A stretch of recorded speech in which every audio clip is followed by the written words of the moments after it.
Барлықтарыңызға қайырлы күн достар, менің каналыма қош келдіңіздер. Каналға тіркеліп видеоға лайк басуды ұмытпаңыздар. Бүгін сіздерге өте пайдалы дән туралы ақпараттармен бөлісетін боламын. Ендеше видеоны соңына дейін қараңыздар. Асқабақ дәні өте пайдалы заттардың қайнар көзі. Асқабақ дәні ішектегі құрттарды сүреді. Әйелдер босанғаннан кейін аяқ қолының ісінуі, көкжөтелге ем болады. Құрттарды түсіру үшін 100-120 грамм асқабақ дәнін суға қайнатып, дәммен қоса ішеді.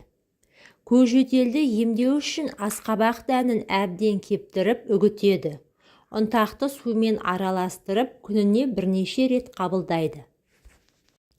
Жас босанған әйелдің сүті азайса, 150 грамм асқабақ қабығы мен шикі дәнін суға салып ашқарынға ішеді.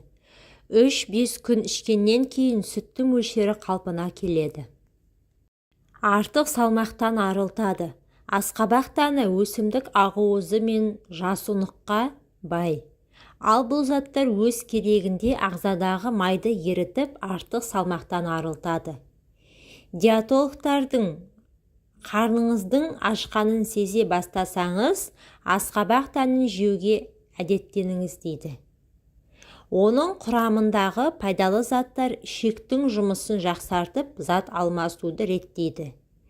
Диетолог мамандар күніне 7 дана асқабақ дәнін жесеңіз, көңіл күйіңізді керемет көтереді дейді.